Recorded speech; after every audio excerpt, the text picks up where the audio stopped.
amours, j'espère que vous allez super bien. En tout cas moi ça va comme toujours. Aujourd'hui on se retrouve comme vous l'avez vu dans le titre pour un chit chat make-up. Il y avait plein de trucs que j'avais envie de vous dire. Je me suis dit pourquoi pas faire un petit chit chat make-up avec mes amours. Avant de commencer la vidéo, je t'invite à t'abonner à ma chaîne si ce n'est pas encore fait, à liker la vidéo si elle t'a plu et surtout à commenter ton avis, c'est le plus important. Et vous savez à chaque fois je vous le dis mais c'est très important, je réponds à tous les commentaires et activez la cloche, j'oublie tout le temps de le dire, pour recevoir la notification dès que je sors une vidéo et comme ça vous êtes au taquet, vous êtes là et vous êtes présents, j'adore ça. Donc voilà, je voulais remercier tous les nouveaux abonnés qu'il y a eu sur la chaîne, on est bientôt 20 000 et je compte sur vous pour qu'on puisse les atteindre dans pas très longtemps, ça me ferait énormément plaisir. Donc partagez un maximum la chaîne, les vidéos, commentez, likez et on sera bientôt 20 000 et voilà, c'est trop bien, je suis trop contente. Mais bon, je pense que je devrais arrêter de parler et vous laisser avec la suite de la vidéo.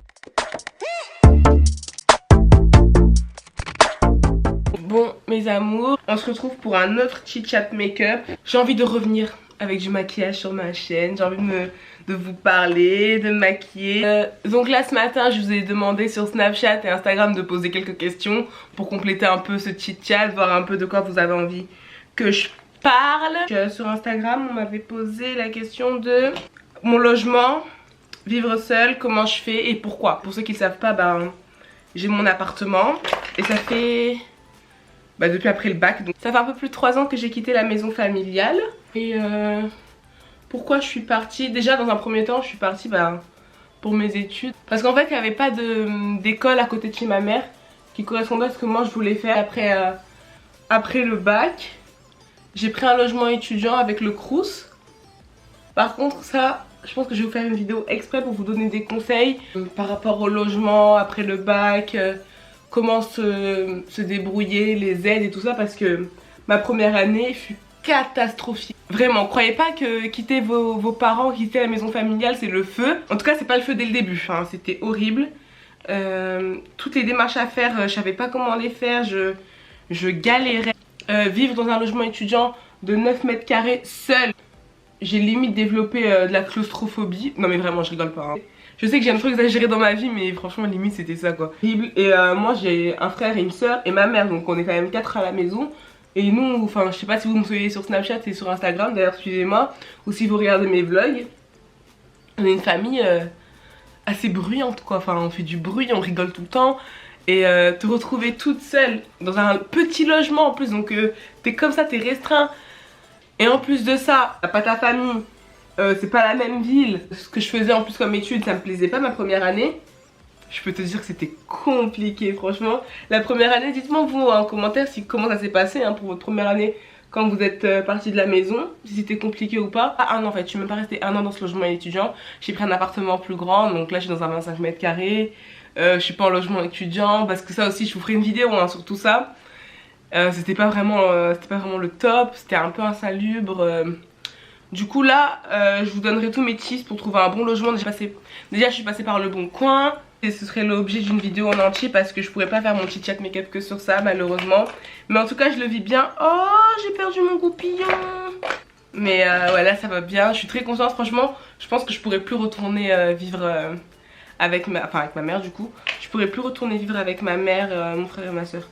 En fait je les adore et tout mais ça me ferait trop bizarre. J'ai trop l'habitude d'avoir mon indépendance, de faire mes propres courses et tout, mais c'est toujours un plaisir de rentrer à la maison hein. Mais vivre avec eux je pourrais plus, je pense pas. Mais n'empêche, le fait de partir je crois que ça resserre les liens. Genre le fait d'habiter ensemble, vous vous disputez tout le temps avec votre frère, votre soeur, votre mère. Mais vu que vous voyez moins, quand vous voyez vous n'avez pas le temps de vous disputer. Et j'ai l'impression que ça resserre les liens. Je me demandais est-ce que j'aimerais avoir des enfants plus tard avec Chris, enfin pas forcément avec Chris mais bon j'aimerais bien que ce soit avec lui. Et si oui, combien j'aimerais avoir d'enfants? Alors déjà... oui, j'aimerais avoir des enfants plus tard, j'aimerais en avoir 2. Nous on est 3 mais je trouve ça énorme quand même. Puis même 3 c'est un chiffre impair, du coup t'en as toujours un qui est... Non c'est mieux d'en avoir 2. T'as un grand, un petit, et j'aimerais bien avoir une fille et un garçon tu vois. Après, je prends ce qu'on me donne. Avant ça j'aimerais déjà me marier. Dites-moi en commentaire si vous, le mariage c'est important dans votre vie. Ou si pour vous c'est juste un bout de papier. J'aimerais bien savoir. Moi j'aimerais bien me marier et fonder ma petite famille. Après c'est sûr pas tout de suite mais pas dans 10 ans non plus. Je sens que j'ai l'instinct maternel. Je pourrais grave bien m'occuper des gosses. Non mais c'est vrai. Après chaque chose en son temps. Moi je suis dans la team, j'attends de finir mes études, d'avoir une bonne situation avant de faire un enfant, me marier et tout ça. Alors qu'il y en a qui se disent ben ça viendra avec le temps, tu vois, tu peux faire tes enfants et te marier maintenant. Moi je suis plutôt dans l'inverse en fait, je préfère être bien installée, avoir une stabilité financière parce que c'est important. Je sais que l'argent ne fait pas tout mais c'est super important.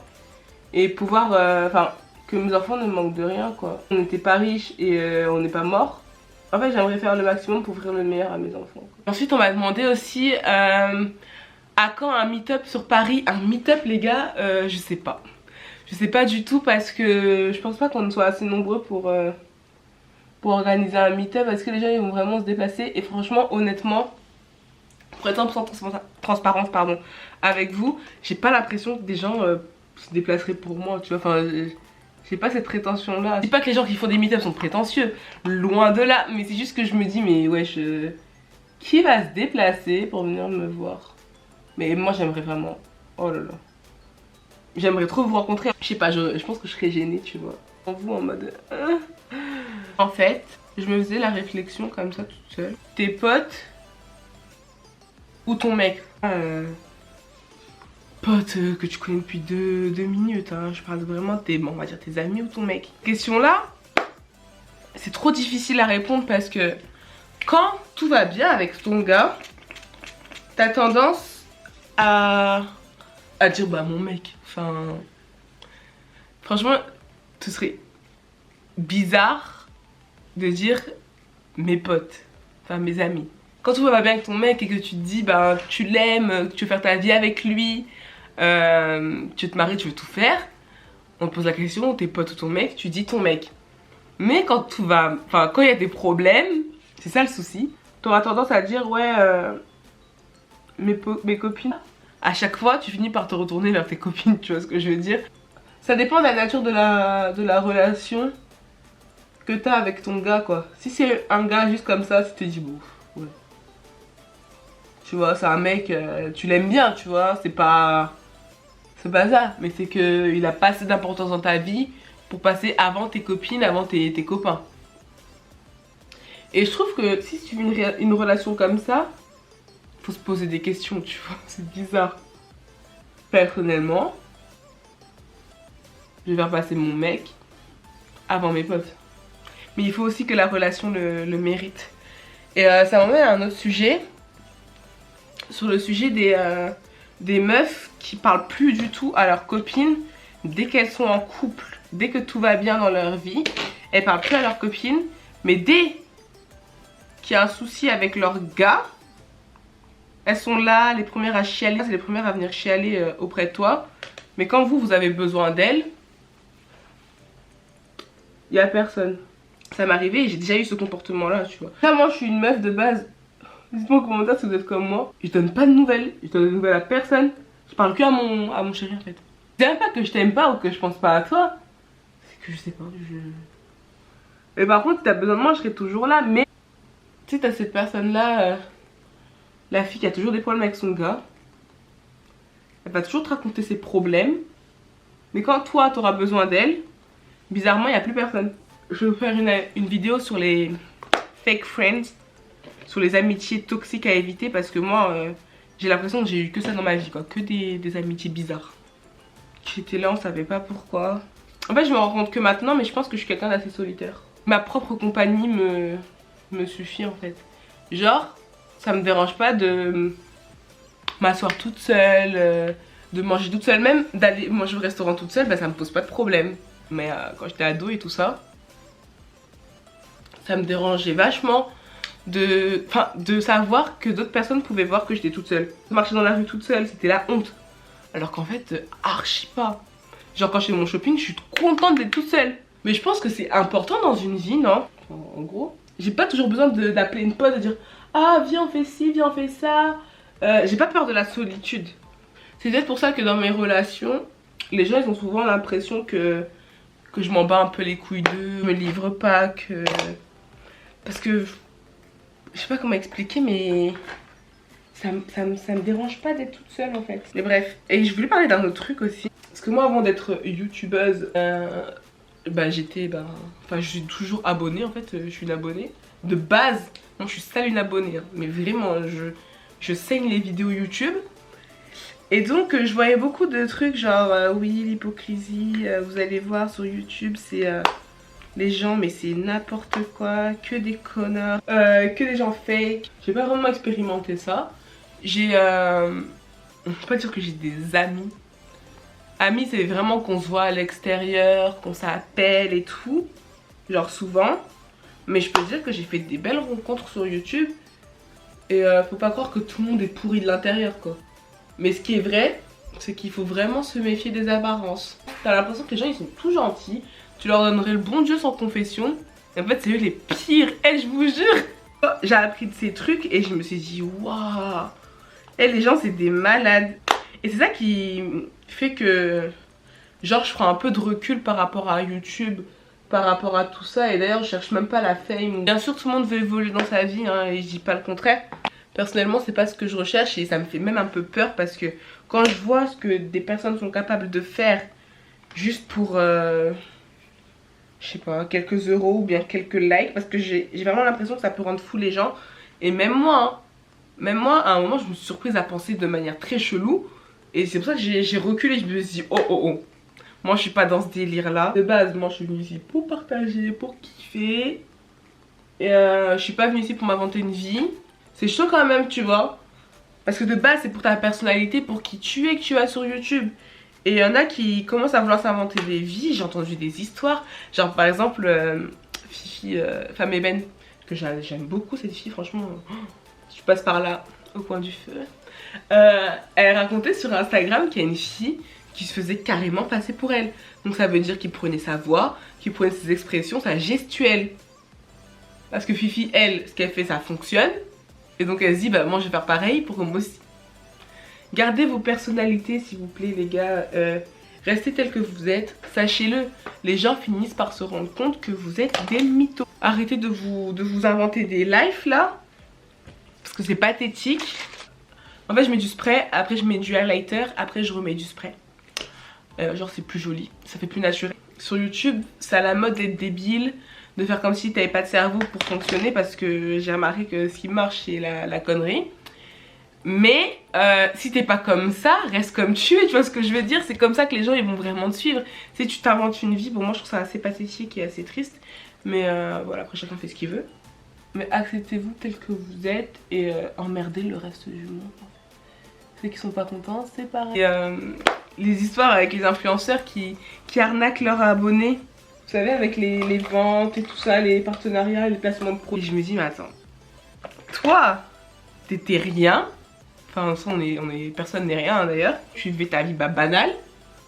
Tu t'es mis sur internet. Des gens t'ont fait confiance, t'ont apprécié. Du coup, ils t'ont fait monter. Ils t'ont permis d'avoir des opportunités dans ta vie.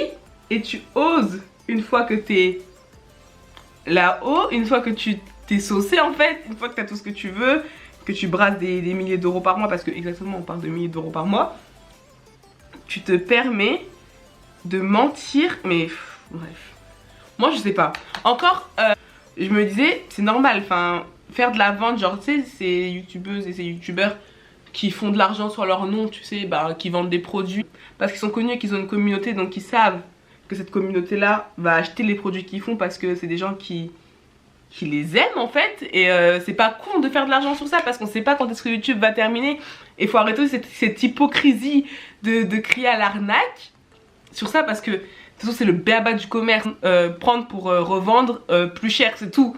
Et il y en a même qui rajoutent même pas de la valeur ajoutée à leurs produits, qui prennent le produit brut et qui le revendent. Je pense que j'ai pas besoin de citer de nom, que vous voyez de qui je veux parler. Ça par contre c'est un peu gros, mais bon c'est fait et la personne réussit à vendre ses conneries. Je parle même pas de l'argent ou de tout cet aspect là, je parle vraiment de la confiance des abonnés. J'espère que Dieu va m'en préserver, que je ne pourrai jamais faire. C'est mentir droit dans les yeux à des personnes et leur dire oui alors prenez ça, c'est trop bien, franchement grâce à ça, ben, mes cheveux ont pris 20 cm en 2 jours, grâce à ça j'ai perdu 3 kilos en 2 heures, franchement prenez, c'est topissime. Alors qu'au fond de toi tu sais que c'est de la merde et en plus que c'est dangereux pour la santé.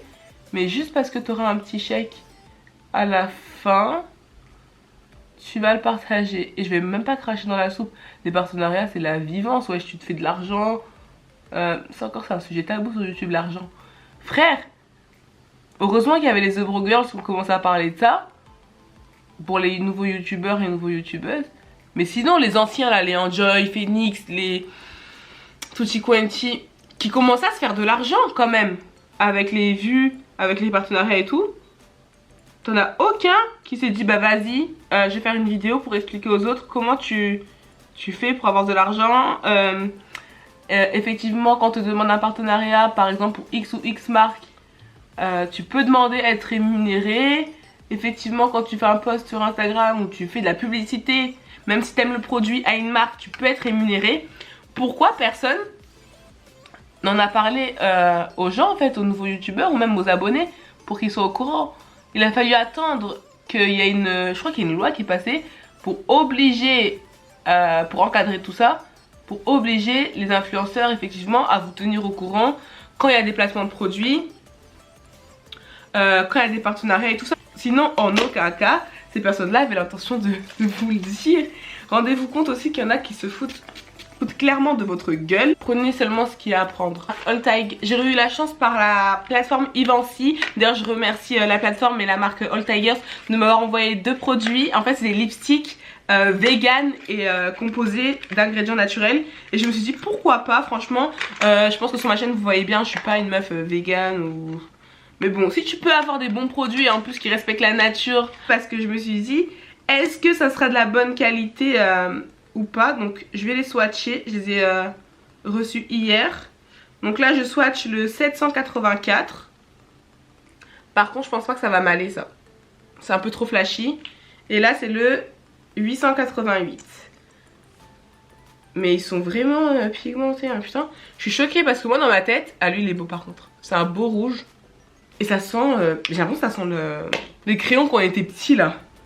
Vous savez les crayons gras là. Donc je vais prendre celui-là, je vais essayer le 888, donc c'est des mat. Et je vous mettrai toutes les informations en barre d'infos et donc on va voir ce que ça donne.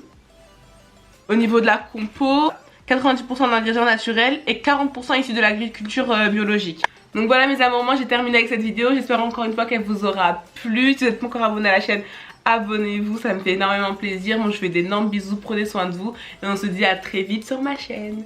Just me